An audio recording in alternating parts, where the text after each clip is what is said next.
إن الحمد لله نحمده ونستعينه ونستغفره ونؤمن به ونتوكل عليه ونعوذ بالله من شرور أنفسنا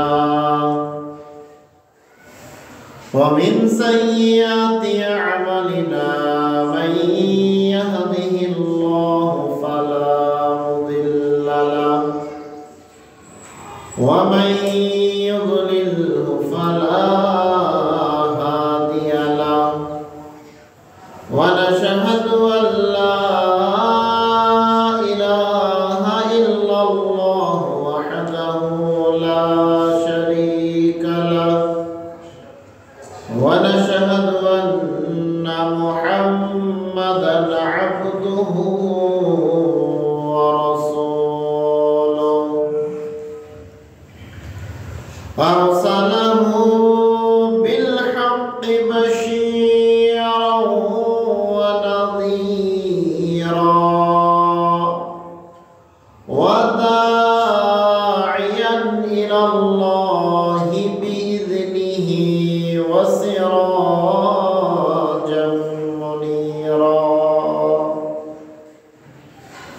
أما بعد فإن خير الحديث كتاب الله وخير الهدى هدى محمد صلى الله عليه وسلم وشر الأمور محدثاتها وكل محدثة بدعة وكل بدعة ضلالة وكل ضلالة في النار. أعوذ بالله من الشيطان الرجيم. بسم الله الرحمن الرحيم. قاف والقرآن المجيد بل عجبوا أن جاءهم منذر منهم فقال الكافرون هذا شيء عجيب أإذا متنا وكنا ترابا ذلك رجع بعيد وبعد فأعوذ بالله من الشيطان الرجيم. بسم الله الرحمن الرحيم.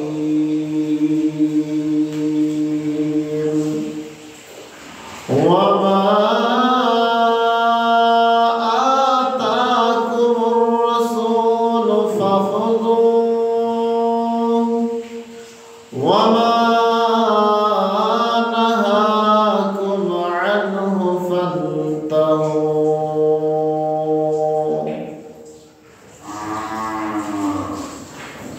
عن أسامة بن زيد رضي الله تعالى عنه قال قلت يا رسول الله لم أراك تصوم شهرا من الشهور ما تصوم الشعبان. قال ذاك شهر يغفل الناس عنه بين الرجب ورمضان وهو شهر ترفع الأعمال إلى رب العالمين وأحب أن يرفع عملي وأنا صائم রাওয়াহু তিরমিজি ওয়া নাসাই বিসানাদিন সহিহ। عن أم سلمة رضي الله تعالى عنها قالت ما رأيت النبي صلى الله عليه وسلم يصوم شهرين متتابعين إلا شعبان ورمضان أو كما قال عليه الصلاة والسلام رواه النسائي।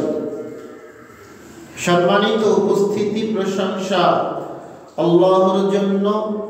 আলহামদুলিল্লাহি রাব্বিল আলামিন। দরুদ এবং সালাম বিশ্ব নবী মুহাম্মদুর রাসূলুল্লাহ সাল্লাল্লাহু তাআলা আলাইহি ওয়াসাল্লামের প্রতি। এটা শাবান মাস, তাই আজকের জুমার খুতবার সংক্ষিপ্ত সময়ের আলোচনার বিষয় শাবান মাসের ফজিলত, শাবান মাসের করণীয় এবং সেই সাথে অত্যন্ত গুরুত্বপূর্ণ আলোচনা শবে বরাত সম্পর্কে।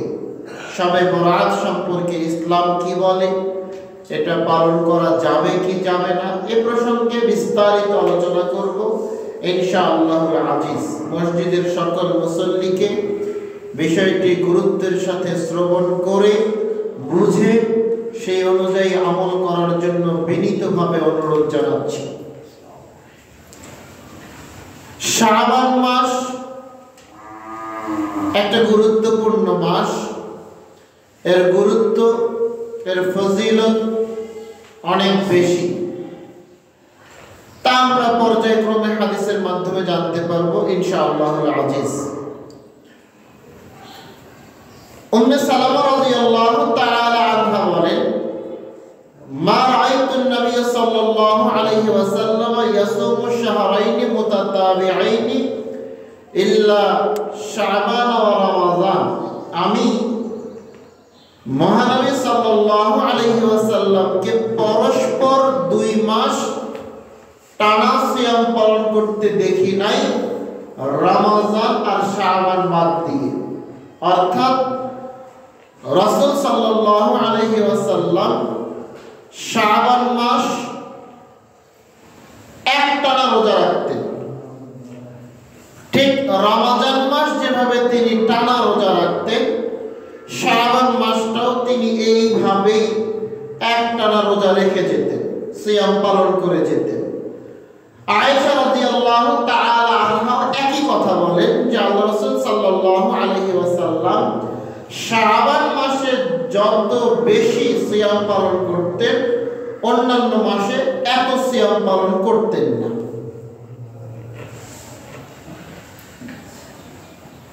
একেবারে শাবানের 1 তারিখ থেকে তিনি টানা সিয়াম পালন করা শুরু করতেন।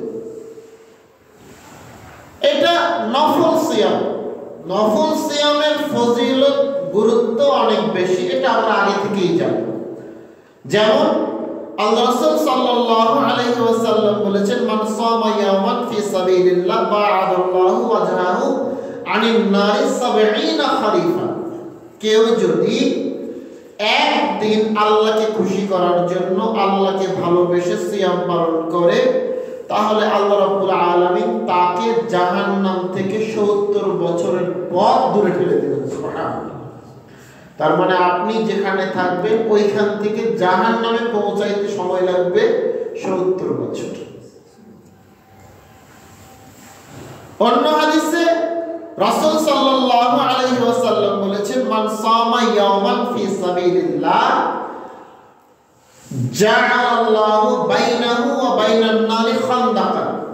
আল্লাহ, যে ব্যক্তি আল্লাহকে খুশি করার জন্য একদিন সিয়াম পালন করবে, আল্লাহ ওই ব্যক্তি এবং জাহান্নামের মাঝখানে একটা গর্ত তৈরি করবেন। গর্ত, গর্তের এক পাশে থাকবে জাহান্নাম, এক পাশে থাকবেন আপনি। আপনি জাহান্নাম থেকে দূরে থাকবেন, মাঝখানে থাকবে একটা বড় গর্ত। ওই গর্ত টপকে জাহান্নাম আপনার কাছে আসতে পারবে না, বা আপনি টপকে জাহান্নামে যেতে পারবেন না। জাহান্নাম থেকে আপনি দূরে। নফল সিয়ামের গুরুত্ব আমরা আরো জানি। রাসূল সাল্লাল্লাহু আলাইহি ওয়াসাল্লাম বলেছেন ইন্না ফিল জান্নাতি লাগুরফাতুন, নিশ্চয়ই জান্নাতে কিছু স্পেশাল ঘর রয়েছে, ইউরা যাহিরুহা মিন বাতিনিহা ওয়া বাতিনুহা মিন যাহিরিহা, ভিতর থেকে বাহির, বাহির থেকে ভিতর স্পষ্ট দেখা যায়, ঝকঝক করছে, একদম সাজানো গোছানো সুসজ্জিত একটা ঘর, স্পেশাল ভিআইপি ঘর। আল্লাহ রাসূলকে প্রশ্ন করা হলো, আল্লাহ রাসূল এই ঘরের মালিক কে হবে?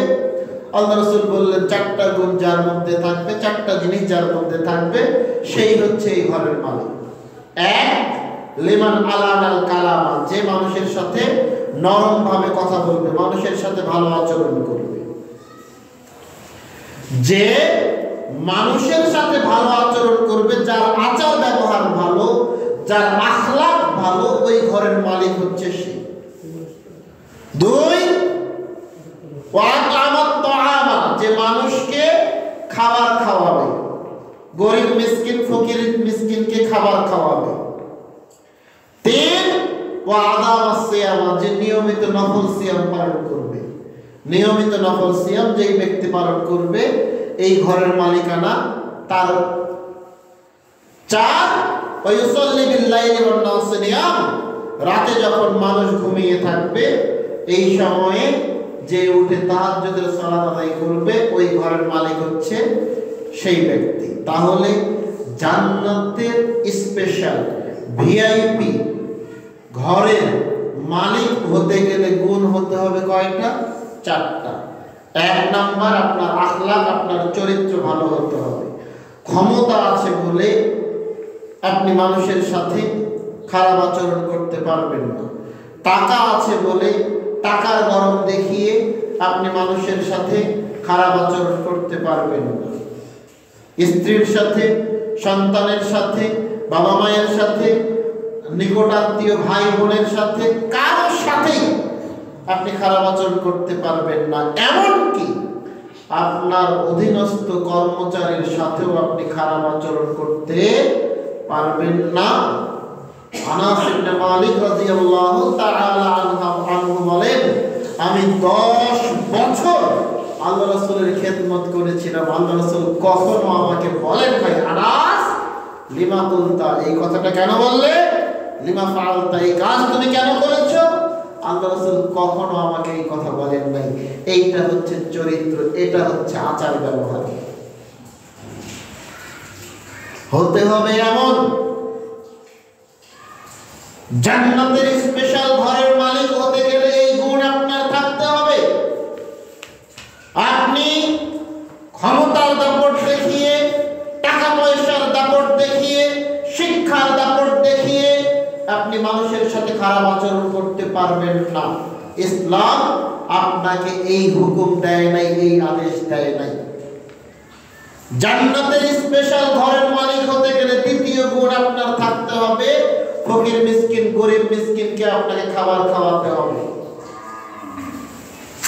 জান্নাতের স্পেশাল ঘরের মালিক হতে গেলে আপনার তৃতীয় যেই গুণটা থাকতে হবে, সেটা হচ্ছে আপনাকে নিয়মিত নফল সিয়াম পালন করতে হবে। নিয়মিত নফল সিয়াম কি?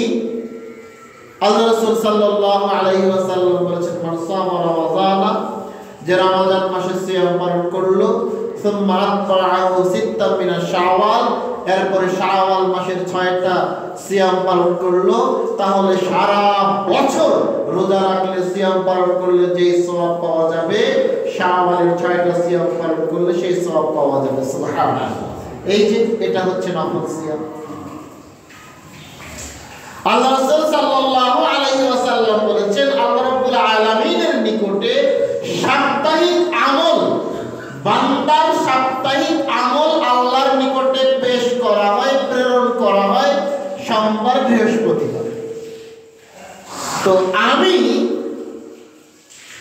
নবী মুহাম্মদ সাল্লাল্লাহু আলাইহি ওয়াসাল্লাম এই 2 দিন সিয়াম পালন করি এই উদ্দেশ্যে, আল্লাহর নিকটে যখন আমার আমলনামা পেশ করা হবে, আল্লাহ যেন দেখেন যে আমার বান্দা ও এখন সিয়াম অবস্থায় আছে, রোজা অবস্থায় আছে, আর সিয়াম আদায় করে, রোজা পালন করে আল্লাহকে সবচাইতে বেশি খুশি করা যায়। তো আল্লাহ যখন আমার আমল দেখবেন, তখন আল্লাহ যেন আমাকেও দেখেন যে হ্যাঁ, আমার বান্দাটা এখন সিয়াম অবস্থায় আছে, রোজা অবস্থায় আছে। এই জন্য আল্লাহ রাসূল সাল্লাল্লাহু আলাইহি সাল্লাম প্রতি সপ্তাহের সোমবার বৃহস্পতিবার রোজা রাখেন। এই যে এটা হচ্ছে নফল সিয়াম। আল্লাহ রাসূল সাল্লাল্লাহু আলাইহি ওয়াসাল্লাম বলেছেন, যেই ব্যক্তি ইয়াউমুল আরাফা, আরাফার দিনে যেই ব্যক্তি সিয়াম পালন করবে, আল্লাহ রাব্বুল আলামিন তার জীবনের পূর্বের 1 বছরের গুনাহ, পরের 1 বছরের অগ্রিম গুনাহ মাফ করে দিবেন। সুবহানাল্লাহ। নফল সিয়াম। আল্লাহ রাসূল সাল্লাল্লাহু আলাইহি ওয়াসাল্লাম বলেছেন, যেই ব্যক্তি মুহররম মাসের 9-10 তারিখে সিয়াম পালন করবে, আল্লাহ রাব্বুল আলামিন তার জীবনের পূর্বের 1 বছরের গুনাহ মাফ করে দিবেন। সুবহানাল্লাহ। এই যে নফল সিয়াম, এগুলো সব নফল সিয়াম, গুরুত্বপূর্ণ। এগুলোর মতোই একটা গুরুত্বপূর্ণ নফল সিয়াম হচ্ছে এই শাবান মাসের সিয়াম। আল্লাহ রাসূল সাল্লাল্লাহু আলাইহি ওয়াসাল্লাম পুরো শাবান মাস সিয়াম পালন করেছেন, মর্মে বুখারী মুসলিমের সহিহ হাদিস রয়েছে। আল্লাহ রাসূল সাল্লাল্লাহু আলাইহি ওয়াসাল্লাম শাবান মাসে বেশি বেশি সিয়াম পালন করেছেন, মর্মে বুখারী মুসলিমের সহিহ হাদিস রয়েছে। নফল সিয়াম আরো রয়েছে। আল্লাহ রাসূল সাল্লাল্লাহু আলাইহি ওয়াসাল্লাম নফল সিয়াম পালন করতেন জিলহজ মাসের 1 তারিখ থেকে 9 তারিখ পর্যন্ত টানা সিয়াম পালন করেছেন, সহিহ হাদিস। নফল সিয়াম। আল্লাহ রাসূল সাল্লাল্লাহু আলাইহি ওয়াসাল্লাম বলেছেন, জান্নাতের স্পেশাল ঘরের মালিক হতে গেলে আপনার আরো একটা গুণ থাকতে হবে, সেটা হচ্ছে যে ব্যক্তি নিয়মিত নফল সিয়াম পালন করে। অভ্যাসী হতে হবে আপনাকে আমাকে। বলছিলাম নফল সিয়াম, শাবান মাসের সিয়াম সম্পর্কে। উসামা ইবনে যায়েদ রাদিয়াল্লাহু তাআলা আনহু বলেন, কুলতু, আমি আল্লাহ রাসূলকে বললাম, আল্লাহ রাসূল, লাম আরাকা তাসুমু শাহরান মিনাশ শুহুরি মা তাসুমু শাবানা, আপনি শাবান মাসে যত সিয়াম পালন করেন, অন্যান্য মাসে আপনাকে এত সিয়াম আমি পালন করতে দেখি না। কারণটা কি? অন্যান্য মাসে আপনাকে এত সিয়াম আমি পালন করতে দেখি না, যত সিয়াম আপনি পালন করেন এই শাবান মাসে। এই শাবান মাসে এত সিয়াম পালন করার আপনার কারণটা কি? আল্লাহ রাসূল বলছেন, ওসামা শোনো, যাকা শাহরুন, এটা হচ্ছে এমন একটা মাস, ইয়াগফিরুন নাসু আনহু, যে মাস সম্পর্কে মানুষ গাফিল, মানুষ এই মাসটাকে মূল্যায়ন করে না, মানুষ এই মাসটাকে মর্যাদা দেয় না, মানুষ এই মাসে সিয়াম বেশি বেশি পালন করতে চায় না, করে না, মানুষ গাফিল থাকে। এই মাসে কি হয়? ওয়া হুয়া শাহরুন, এই মাসে তুরফাউল আমালু ইলা রাব্বিল আলামিন, এই মাসে একজন মানুষের বাৎসরিক হিসাব আল্লাহর দরবারে পেশ করা হয়। এই মাসে মানুষের বাৎসরিক হিসাব আল্লাহর দরবারে পেশ করা হয়। ওয়া উহিব্বু আন ইউরফা আমালি ওয়া আনা সাইমুন, আমি চাই, আমি ভালোবাসি, আমি পছন্দ করি আমার আমলনামা যখন আল্লাহর দরবারে পেশ করা হবে, তখন আল্লাহ যেন দেখেন যে আমি সিয়াম অবস্থায় আছি। তাহলে কি বুঝলেন? হাদিসটা আরেকবার দেখেন। উসামা ইবনে যায়েদ আল্লাহ রাসূলকে প্রশ্ন করছেন যে আপনি এই মাসে বেশি বেশি সিয়াম পালন করছেন, তো বেশি বেশি সিয়াম পালন করার কারণ কি? আল্লাহ রাসূল উত্তরে বললেন যে এই মাসে আল্লাহর নিকটে মানুষের প্রতিবেদন, মানুষের আমলনামা পেশ করা হয়। মানুষের আমলনামা আল্লাহর কাছে পেশ করা হয়, এই মাসে পেশ করা হয়। নির্ধারিত কোনো দিনের কথা এখানে বলা হয় নাই। বলা হয় নাই যে এখানে শাবান মাসের 15 তারিখে আমলনামা পেশ করা হয়। আপনি একটা দিনকে গুরুত্ব দিবেন এরকম কোনো স্পেশাল ডে এখানে কিন্তু উল্লেখ করা হয় না। এরকম কোন স্পেশাল দিন এখানে বলা হয় নাই, কিন্তু বলা হয়েছে যে এই মাসে মানুষের আমলনামা আল্লাহর দরবারে পেশ করা হয়। আচ্ছা, ওনাকে আপাতত ওই চেয়ারটাতে বসান, সমস্যা নাই, আপনি একটু নিচে বসেন, ওনাকে চেয়ারটা আর চেয়ার নিয়ে আসতেছে, আপনি তখন ওটাতে বসে কথা বলার তো এত কিছু হয় না। দিয়ে দেন ওনাকে ওই চেয়ারটা দিয়ে। বলছিলাম উসামা ইবনে যায়েদ আল্লাহ রাসূলকে যখন প্রশ্ন করলেন, আল্লাহ রাসূল উত্তর দিলেন যে এই মাসে বান্দার আমলনামা আল্লাহর দরবারে পেশ করা হয়। কোন স্পেশাল দিন কিন্তু বলা হয় না। ওয়া উহিব্বু আন ইয়ারফা আমালি ওয়া আনা সাইমুন, আমি চাই আমার আমলনামা যখন আল্লাহর দরবারে পেশ করা হবে, আল্লাহ যেন দেখেন আমি সিয়াম অবস্থায় আছি, আমি রোজা অবস্থায় আছি। এই আমলনামা পেশ করার দিনটাকে ধরার জন্য আল্লাহ রাসূল সাল্লাল্লাহু আলাইহি সাল্লাম পুরো শাবান মাস সিয়াম পালন করতে শুরু করলেন। পুরো শাবান মাস, একাধিক সহিহ হাদিস। যেন যেই দিন আল্লাহ রাসূলের আমল আল্লাহর দরবারে পেশ করা হবে, সেই দিন তিনি যেন সিয়াম অবস্থায় আছেন, এটা যেন আল্লাহ দেখতে পান। তো এই জন্য আল্লাহ রাসূল সম্পূর্ণ শাবান মাস সিয়াম পালন করতে থাকলেন। আর হুজুর আপনাকে বলে দিল যে শুধুমাত্র 15ই শাবান সিয়াম পালন করলেই হয়ে যাবে। আল্লাহ রাসূল জানতে পারলেন না তার আমল কোন দিন আল্লাহর দরবারে যাবে, আর আপনার হুজুর জেনে গেল যে আপনার আমল যাবে 15ই শাবান। আল্লাহু আকবার। তার মানে আল্লাহ রাসূল যে জিনিসটা জানতেন না, আপনার হুজুর ওটা জেনে ফেলেছে। ধর্মকে সবাই নিজের মতো করে ব্যবহার করছে, নিজের মতো করে, নিজের মন গড়া গল্প, নিজের মন গড়া কিচ্ছা কাহিনী, নিজের মন গড়া হাদিস তৈরি করে সবাই ধর্মকে ব্যবহার করছে।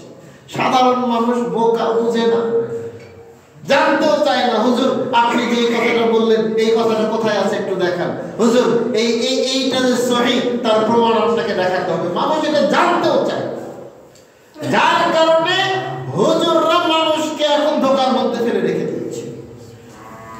আপনি জেনে অবাক হবেন, লক্ষ লক্ষ জালজয়ী হাদিস আপনাদের আমলের মধ্যে ছড়িয়ে আছে, দেশের মধ্যে ছড়িয়ে আছে।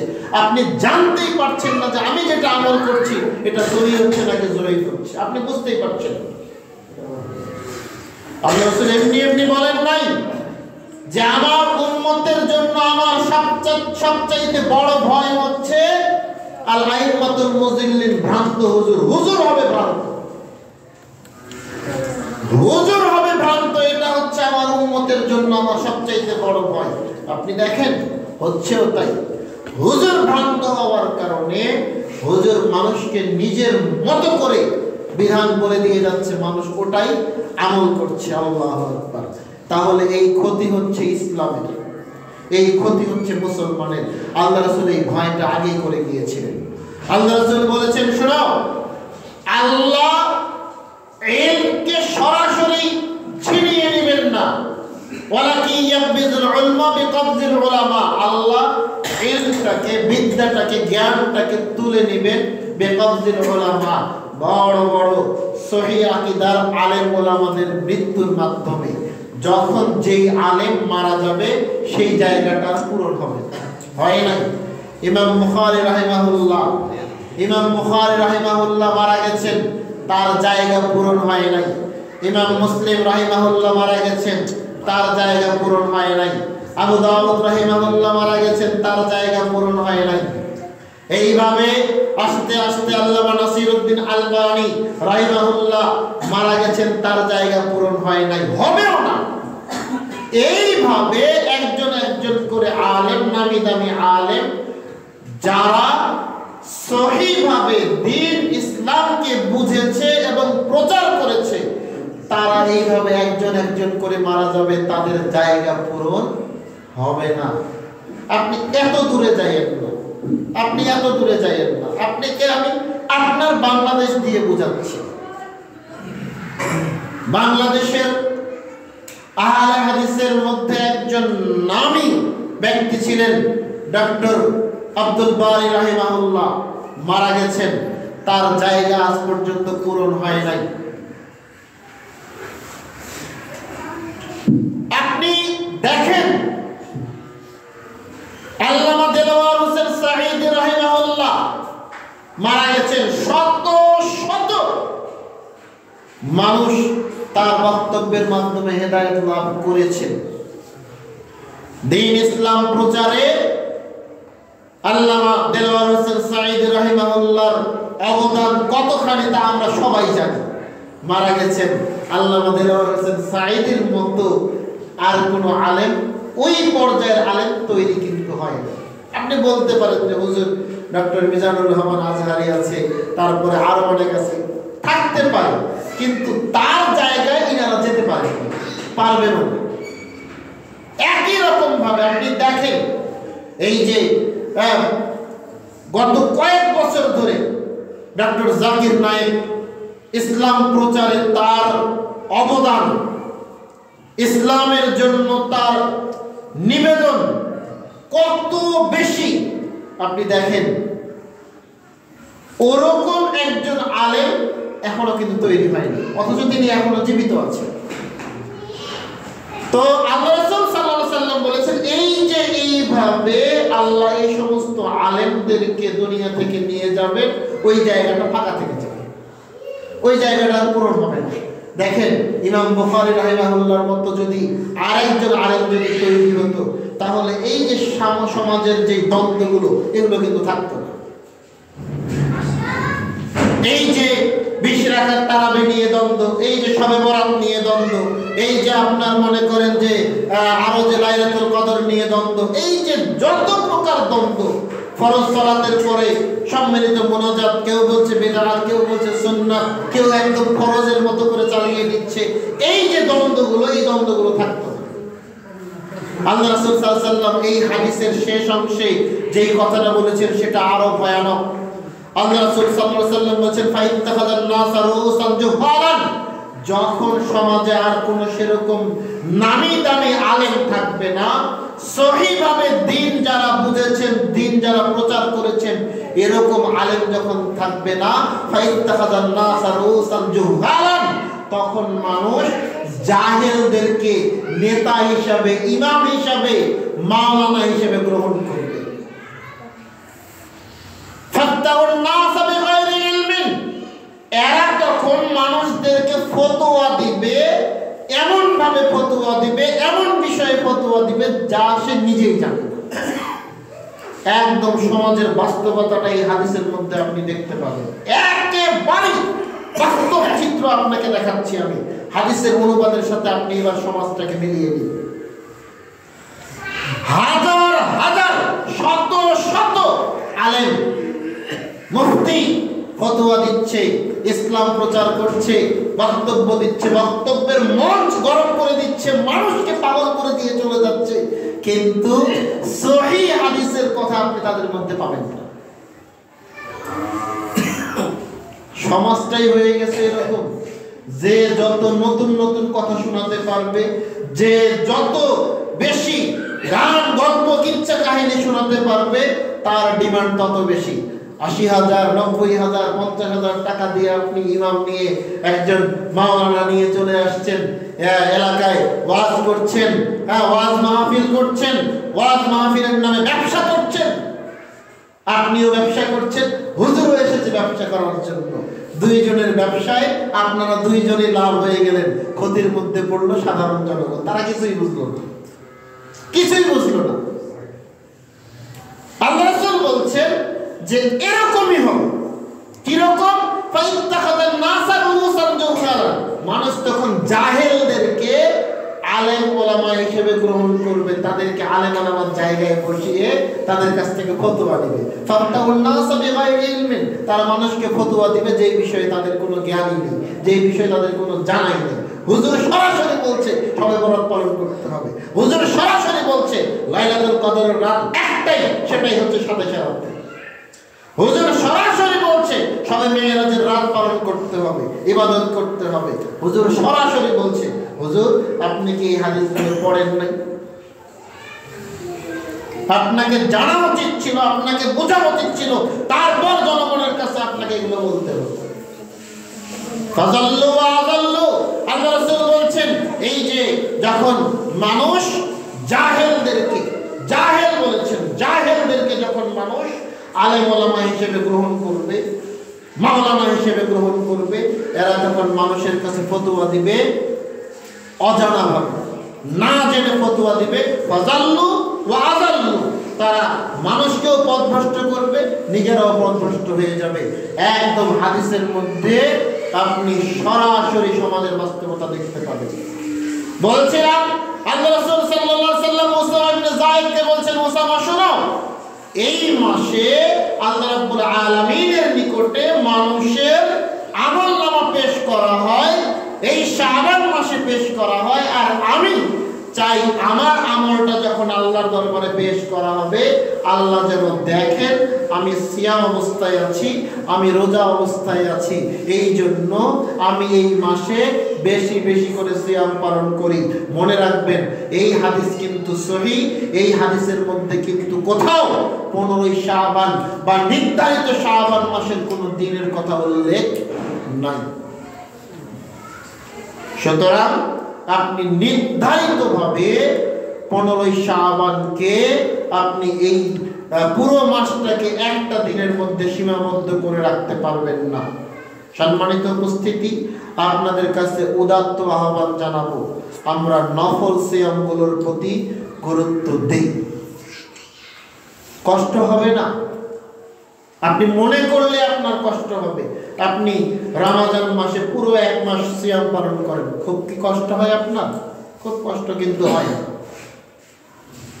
আপনি যদি এখন থেকে নিয়মিত, যেমন এই শাবান মাস চলছে, এখনো শাবান মাসের অনেক দিন বাকি আছে, আপনি সিয়াম পালন করা শুরু করুন, সহজ আল্লাহ করে দেবেন।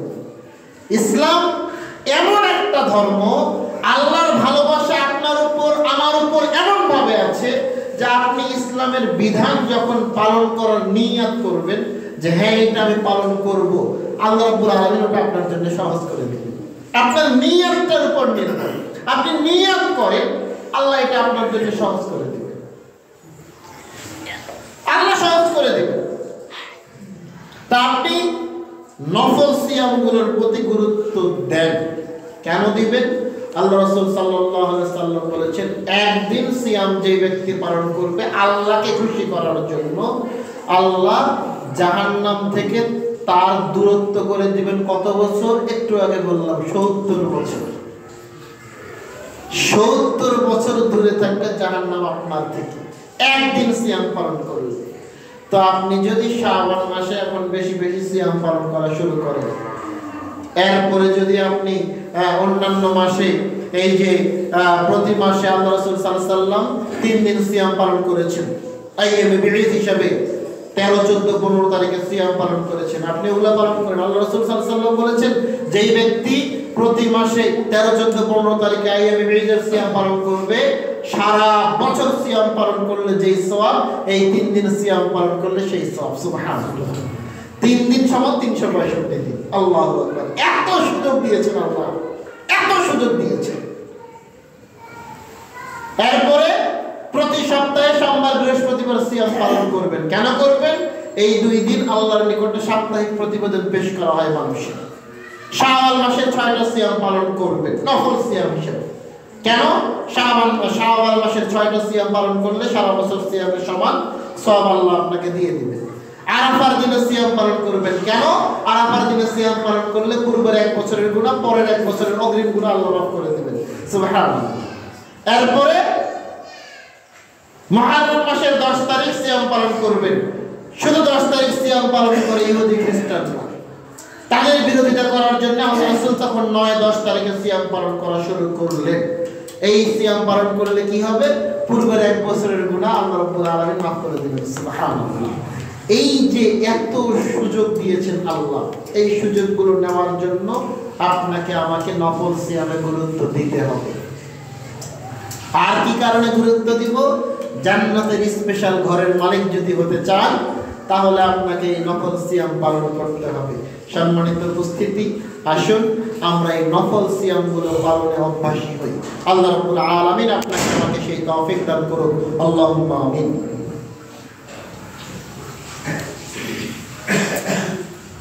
আলহামদুলিল্লাহি ওয়াহদা ওয়াসসালাতু ওয়াসসালামু আলা মান লা নাবিয়্যা বা'দা। মহান আল্লাহ রাব্বুল আলামিন বলেন, ওয়ামা আতাকুমুর রাসূলু ফাখুযুহু ওয়ামা নাহাকুম আনহু ফান্তাহু। আমার নবী মুহাম্মদ সাল্লাল্লাহু আলাইহি ওয়াসাল্লাম তোমাদেরকে যা দেন তোমরা তা গ্রহণ করো, যা থেকে তোমাদেরকে নিষেধ করেন তোমরা তা পরিত্যাগ করো, তা থেকে দূরে থাকো। ইসলামের বিধান বোঝার জন্য এই একটা আয়াতই যথেষ্ট। রাসূল যা করেছেন, করতে বলেছেন, করার সম্মতি দিয়েছেন, এগুলো পালন করতে হবে, এগুলো সবই বিধান। রাসূল যা করেন নাই বা করতে বলেন নাই, করার আদেশ করেন নাই, এরকম সব কাজই বাদ দিতে হবে। এটাই হচ্ছে ইসলাম। ইসলাম বোঝার জন্য এত বেশি কিছু দরকার নেই, এই একটা আয়াতই যথেষ্ট। আবারও বুঝেন, রাসূল যা করেছেন, করতে বলেছেন বা তার সামনে করা হয়েছে তিনি সম্মতি দিয়েছেন, বাধা দেন নাই, এগুলো সব বিধান, এগুলো সব পালন করতে হবে। আর রাসূল যা করেন নাই, করতে বলেন নাই, এগুলো সব বাদ দিতে হবে। এবার আসুন শবে বরাত সম্পর্কে, 15ই শাবান সম্পর্কে আপনাকে কিছু হাদিস শুনিয়ে যাই, যেগুলোর সবগুলোই জয়ীফ জাল, মানুষের তৈরি করা। সব তৈরি করা হয়েছে রাসূলের নাম দিয়ে চালিয়ে দেওয়ার জন্য, যাতে করে এটাকে মানুষের নিকটে সঠিক হিসাবে প্রচার করা যায়, প্রমাণ করা যায়। একটা হাদিস, আয়েশা রাদিয়াল্লাহু তাআলা আনহা বলেন, ফাকাত রাসূলুল্লাহ সাল্লাল্লাহু আলাইহি ওয়াসাল্লাম লাইলাতা, এক রাতে আমি আল্লাহ রাসূল সাল্লাল্লাহু আলাইহি ওয়াসাল্লামকে বিছানায় পেলাম না। তাহলে বোঝা যাচ্ছে যে ওই রাতে আল্লাহ রাসূল সাল্লাল্লাহু আলাইহি ওয়াসাল্লাম আয়েশার ঘরে ছিলেন। খাদিজা রাদিয়াল্লাহু তাআলা আনহা বেঁচে থাকা অবস্থায় আল্লাহ রাসূল দ্বিতীয় স্ত্রী গ্রহণ করেন নাই। তার মৃত্যুর পরে আল্লাহ রাসূল সাল্লাল্লাহু আলাইহি ওয়াসাল্লাম এই স্ত্রীগুলোকে গ্রহণ করেছেন। একসাথে 9 জন স্ত্রী ছিল। পানি করা ছিল যে আজকে এর সাথে থাকবো, কালকে ওর সাথে, পরশুদিন ওর সাথে, এরকম পানি করা ছিল আল্লাহ রাসূলের। তো ওই রাত্রিটা ছিল আয়েশা রাদিয়াল্লাহু তাআলা আনহা। দেখেন, হাদিস জয়ীফ, মানুষ বানানো হাদিস, কিন্তু এমন ভাবে বানিয়েছে যে আপনি ধরতেই পারবেন না যেটা সহিহ নাকি জয়ীফ, এমন ভাবে বানিয়েছে। তো আয়েশা বলছেন, ফাখারাজতু, আমি আল্লাহ রাসূলকে খোঁজার জন্য বের হলাম, ফাইযা হুয়া ফিল বাকি, আমি দেখলাম আল্লাহ রাসূল সাল্লাল্লাহু আলাইহি ওয়াসাল্লাম জান্নাতুল বাকিতে দাঁড়িয়ে আছে। এবার আল্লাহ রাসূল আমাকে বলছেন, আয়েশা, আকুনতি তাখাফিনা আন ইয়াহিফাল্লাহু ওয়া রাসূলুহু আলাইকি, তুমি কি মনে করেছো আল্লাহ রাসূল তোমার সাথে অন্যায় করেছে, তোমার সাথে ধোঁকাবাজি করেছে? তার মানে তুমি কি মনে করেছো যে আমি তোমার ঘরে থাকা রাত্রিতে আমি অন্য কোনো স্ত্রীর ঘরে যাব? তুমি কি এটা মনে করেছো নাকি?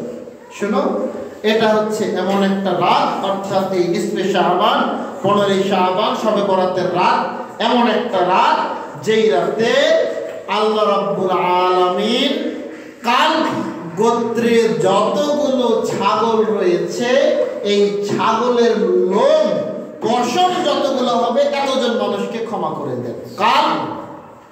কাল বংশে, কাল এমন একটা বংশ তারা ছাগল পালন করতে খুব বেশি। তো এই কাল বংশে যত ছাগল রয়েছে, এই সবগুলো ছাগলের লোম সমপরিমাণ মানুষকে আল্লাহ এই শাবান মাসের 15 তারিখ নিসফে শাবানে ক্ষমা করে দেন। তাই সুবহানাল্লাহ বলিয়েন না, আগেই বলেছি হাদিস কিন্তু জয়ীফ। এই যে না জেনে না বুঝে যখন আপনারা সুবহানাল্লাহ বলেন, তখন হুজুর সুযোগ পায় যে এদেরকে এখন ধোঁকাবাজি দেওয়া করা যাবে এদের সাথে। তখন হুজুর সুযোগ পায়, যখন মানুষ না জেনে না বুঝে যখন সুবহানাল্লাহ আলহামদুলিল্লাহ বলতে চায়, তার মানে হুজুরের কথা খুব পছন্দ হচ্ছে আমাদের। হুজুর তখন সুযোগ পেয়ে যায় যে হ্যাঁ, এই সমস্ত মানুষদেরকেই, এই সমস্ত মুসলমানদেরকেই ধোঁকার মধ্যে ফেলা যাবে, এদেরকে দিয়েই ব্যবসা করা যাবে। আল্লাহু আকবার, আল্লাহ মাফ করুন। আমি শুরুতেই বলেছি হাদিস জয়ীফ, মানুষের তৈরি করা হাদিস। এবার দেখেন, আলী রাদিয়াল্লাহু তাআলা আনহু বলেন, আল্লাহ রাসূল সাল্লাল্লাহু আলাইহি ওয়াসাল্লাম আমাকে বলছেন, আলী, এই যে নিসফে শাবান, এটা এমন একটা রাত, এমন একটা সময়, ইয়ানজিলু রাব্বুনাল্লাহু তাবারাকা ওয়া তাআলা হিনা গুরুবুশ শামসি, যখন সূর্য ডুবে, 14ই শাবানে যখন সূর্য ডুবে গেল, তখন 15ই শাবান শুরু হয়ে গেল। এই সূর্য ডুবার সাথে সাথে আল্লাহ রাব্বুল আলামিন দুনিয়ার আকাশে নেমে আসে। দুনিয়ার আকাশে নেমে এসে আল্লাহ বলেন, কে আছো আমার নিকটে ক্ষমা চাও, আমি ক্ষমা করে দিব। কে আছো আমার নিকটে চাও, যা চাইবা আমি তাই দিব। কে আছো আমার নিকটে রিজিক চাও, আমি তোমাকে রিজিক দান করব। এইভাবে আল্লাহ ডাকতে থাকেন, ডাকতে থাকেন, ডাকতে থাকেন, হাত্তা ইয়াতলাউল ফাজর, একদম ফজর পর্যন্ত। এই রাতটা হচ্ছে 15ই শাবান, নিসফে শাবান। আলী শোনো, ফাসুমু নাহারাহা ওয়া কুমু লাইলাহা, এই 15ই শাবানের রাত তুমি জাগ্রত করো, তোমরা জাগ্রত করো। আর 15ই শাবান দিন তোমরা সিয়াম পালন করো। কেন করবে? এই রাতে আল্লাহ রাব্বুল আলামিন বেশি পরিমাণ মানুষকে ক্ষমা করে দেন। এই রাতে আল্লাহ রাব্বুল আলামিন রিজিক নাজিল করেন। এই রাতে আল্লাহ রাব্বুল আলামিন মানুষের ডাকে, মানুষের দোয়া কবুল করার জন্য দুনিয়ার আকাশে নেমে চলে আসেন। আলী, তোমরা এই রাতটা জাগ্রত করো, এই দিনে তোমরা সিয়াম পালন করো। হাদিস মানুষের তৈরি, মানুষের বানোয়াট, হাদিসটা জয়ীফ, হাদিসটা মাওযু। ইমাম বুখারী রাহিমাহুল্লাহ স্বয়ং এই হাদিসটাকে মাওযু বলে গেছেন। এবার আসেন, আয়েশা রাদিয়াল্লাহু তাআলা আনহা বলেন, আল্লাহ রাসূল সাল্লাল্লাহু আলাইহি ওয়াসাল্লাম আমাকে বলছেন, আয়েশা, হাল তাদরিনা মা হাযিহিল লাইলা, তুমি কি জানো এই রাত্রিটা কিসের রাত্রি? ইয়ানি লাইলাতুম মিন নিসফি শাবান, এই 15ই শাবানের রাত্রিটা কিসের রাত্রি তুমি কি জানো? আমি বললাম, আমি জানি না, বলেন কি রাত্রি এটা? আল্লাহ রাসূল বলছেন, শোনো, এই রাতটা ফিহা ইউক্তাবু কুল্লু মাউলুদিন মিন বানি আদম ফি হাযিহিস সানা, এই বছরে, এই এক বছরে কতজন মানুষ পৃথিবীতে জন্ম নিবে তা এই রাতে লেখা হয়। ওয়া ফিহা ইউক্তাবু কুল্লু হালিকিন মিন বানি আদম ফি হাযিহিস সানা, এই রাতে কতজন মানুষ এই বছরে পৃথিবী থেকে বিদায় নিয়ে চলে যাবে, মারা যাবে, তা এই রাতে লেখা হয়। ওয়া তুরযাকুন নাসা ফি হাযিহিল লাইলা, এই এক বছরে আল্লাহ রাব্বুল আলামিন মানুষের মধ্যে রিজিক বন্টন করে দেন এই রাতে। অর্থাৎ এই এক বছরে মানুষ কত পরিমাণ রিজিক পাবে বা কি পরিমাণ রিজিক পাবে তা বন্টন করে দেন, লিখে দেন এই রাতে। এই রাতে আল্লাহ রাব্বুল আলামিন বেশি বেশি সংখ্যক মানুষকে ক্ষমা করে দেন। এই রাত্রিটাই হচ্ছে নিসফে শাবান, শাবানের 15 তারিখ, 15ই তারিখ, অর্থাৎ যেটাকে আপনি আমি বলে শবে বরাত। এই হাদিসটাও জাল, এই হাদিসটাও জয়ীফ, এই হাদিসটাও মাওযু। মানুষের বাবা মানুষ তৈরি করেছে প্রচার করার জন্য, যাতে করে সাধারণ মানুষের নিকটে বোঝানো যায় যে শবে বরাতটা অত্যন্ত গুরুত্বপূর্ণ। আরো কিছু হাদিস শুনেন। রাসূল সাল্লাল্লাহু আলাইহি ওয়াসাল্লাম বলছেন, আলী শোনো, যেই ব্যক্তি এই নিসফে শাবান, শাবান মাসের 15 তারিখের এই রাত্রিতে যেই ব্যক্তি 100 রাকাত সালাত আদায় করবে এবং প্রতি রাকাতে সূরা ইখলাস কুল হুয়াল্লাহু আহাদ পাঠ করবে। এই 100 রাকাতে কুল হুয়াল্লাহু আহাদ অর্থাৎ সূরা ইখলাস টোটালি পাঠ করবে 1000 বার। এই 1000 বার যদি কেউ সূরা ইখলাস পাঠ করে 100 রাকাত সালাত আদায় করে, তাহলে যেই উদ্দেশ্য নিয়ে সে এই রাত জাগরণ করছে, রাত যাপন করছে, আল্লাহ রাব্বুল আলামিন তার সেই উদ্দেশ্য পূরণ করে দেবেন। হাদিস কি? হাদিস জয়ীফ, মানুষের মানওয়া।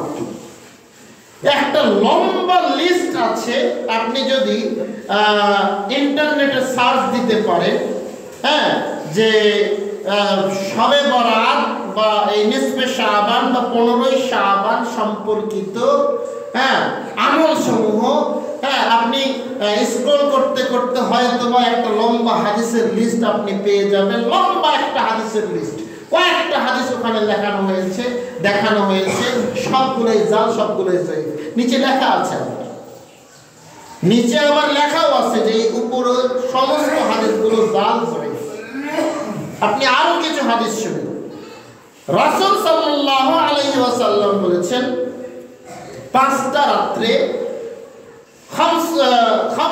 খামসু লাইলাতিন, 5টা রাত রয়েছে, লাম তুরাদ্দু দাওয়া, যেই 5টা রাত্রে আল্লাহর নিকটে দোয়া করলে আল্লাহ এই দোয়া ফেরত দেন না।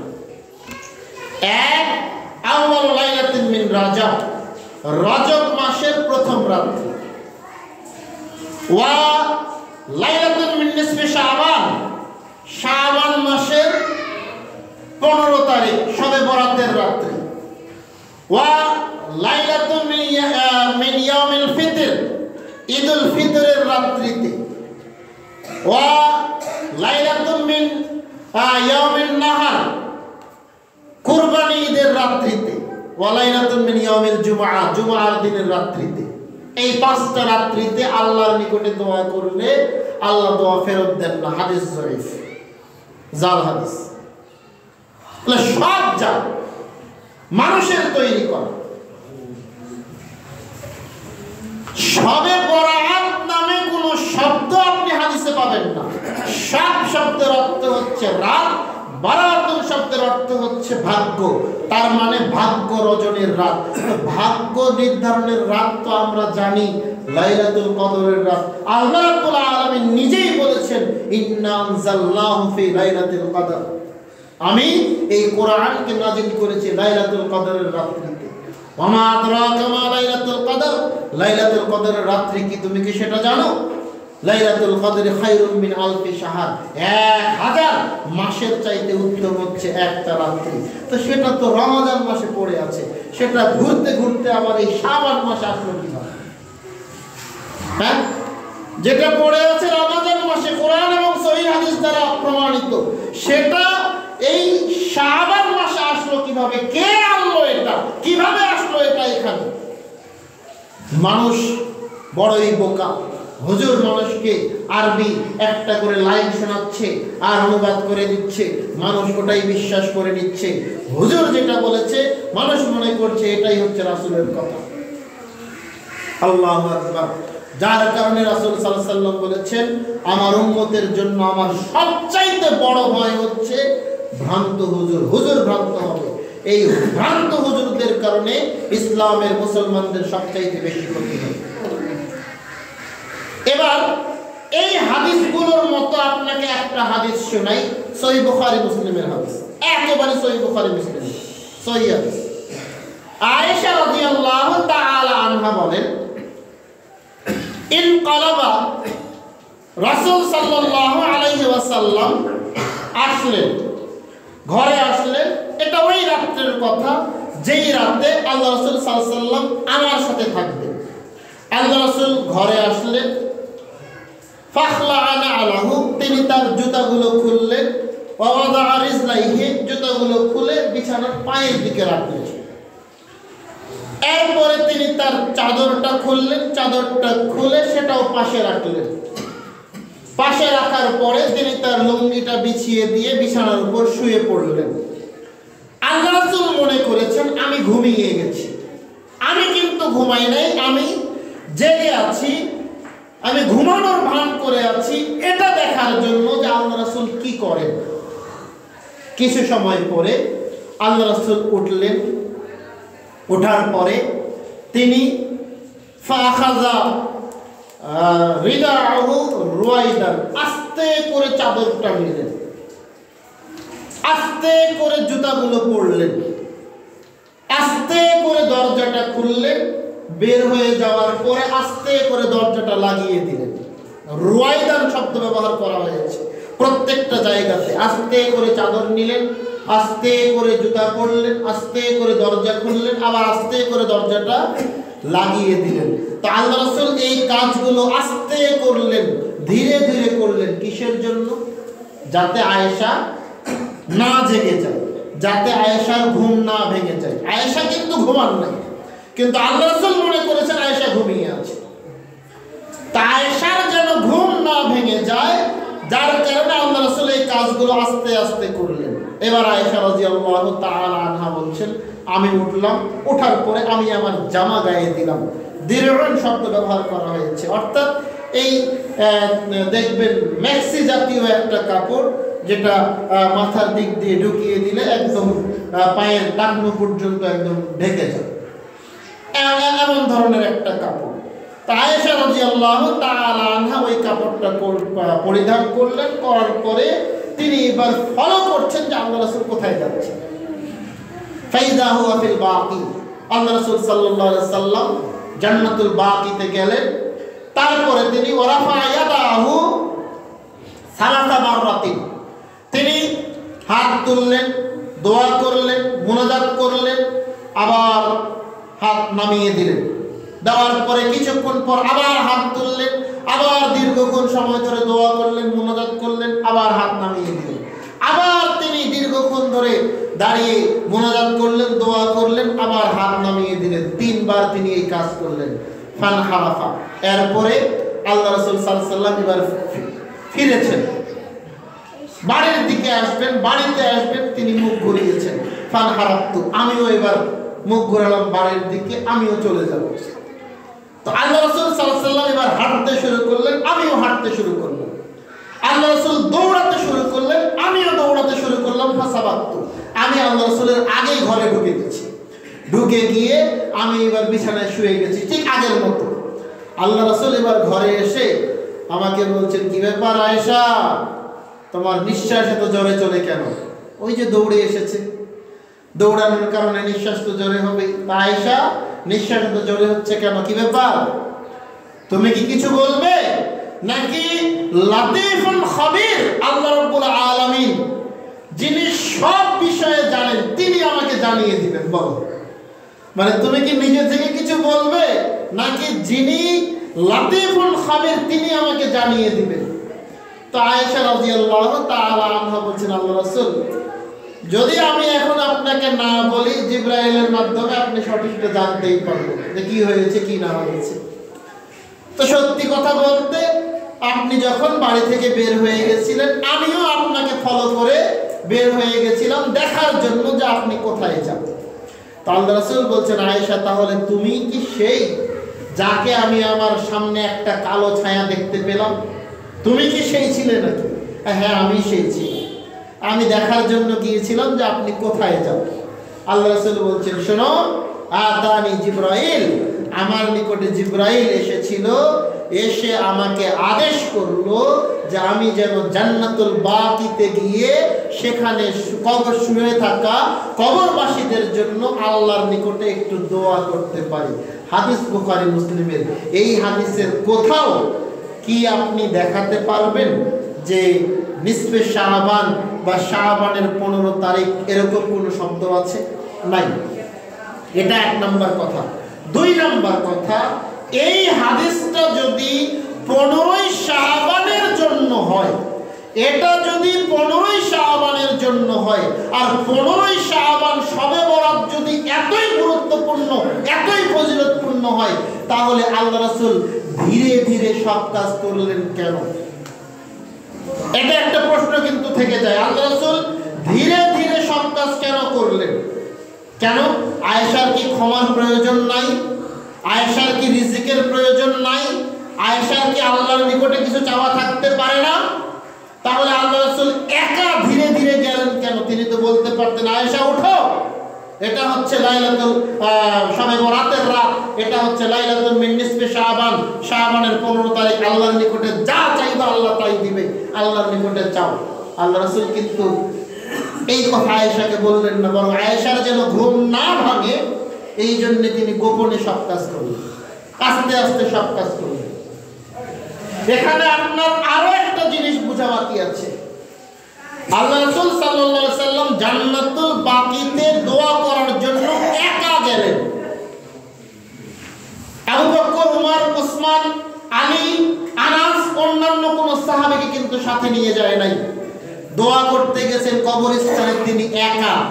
আর আপনি আপনার বাপের, আপনার মায়ের, আপনার স্ত্রীর কবরে দোয়া করার জন্য মসজিদের সমস্ত মুসল্লিকে সাথে করে নিয়ে যাচ্ছেন দোয়া করার জন্য। কেমন হয়ে গেল না? আল্লাহ রাসূল দোয়া করতে গেলেন একা একা, কাউকে সাথে নিলেন না, আর আপনি সবাইকে সাথে নিয়ে যাচ্ছেন। আল্লাহ রাসূল করলেন একরকম, আপনি করলেন সম্পূর্ণ বিপরীত। রাসূল করলেন একরকম, আপনি করলেন সম্পূর্ণ বিপরীত। তাহলে রাসূলের পদ্ধতির বরখেলাপ আপনি করে ফেললেন, এইটাই বিদআত। সম্মানিত উপস্থিতি, আল্লাহ রাসূল সাল্লাল্লাহু আলাইহি সাল্লাম মাঝে মাঝেই এরকম রাত্রিবেলা উঠে তিনি জান্নাতুল বাকিতে দোয়া করতে যেতেন। মর্মে আরো কিছু হাদিস বর্ণিত হয়েছে। আপনাকে আরো একটা সহিহ হাদিস আমি শুনিয়ে যাই, যাতে বিষয়টা আপনার নিকটে আরো পরিষ্কার হয়ে যায়। আয়েশা রাদিয়াল্লাহু তাআলা আনহা বলেন, এক রাত্রে আল্লাহ রাসূল ওই আবার একই রকম আল্লাহ রাসূল সাল্লাল্লাহু আলাইহি সাল্লাম আমার কাছে অবস্থান করছিলেন। রাত্রিবেলা তিনি উঠে বের হয়ে চলে গেলেন। ফাসালতুল বারিরাতা, আমি বারিরাকে পাঠালাম। বারিরা ছিল আয়েশা রাদিয়াল্লাহু তাআলা আনহার দাসী। আমি বারিরাকে পাঠালাম যে বারিরা যাও তো, দেখো তো আল্লাহ রাসূল কোথায় যাচ্ছেন। আয়েশা রাদিয়াল্লাহু তাআলা আনহা বারিরাকে পাঠালেন দেখার জন্য আল্লাহ রাসূল কোথায় যাচ্ছেন দেখে আসুন। বারিরা আল্লাহ রাসূলকে ফলো করতে করতে চলে গেলেন। দেখলেন তিনি জান্নাতুল বাকিতে দাঁড়িয়ে দীর্ঘক্ষণ যাবত মুনাজাত করলেন। তারপরে যখন তিনি চলে আসলেন, রাত্রিবেলা আল্লাহ রাসূলের সাথে আয়েশার আর কোনো কথা হয় নাই।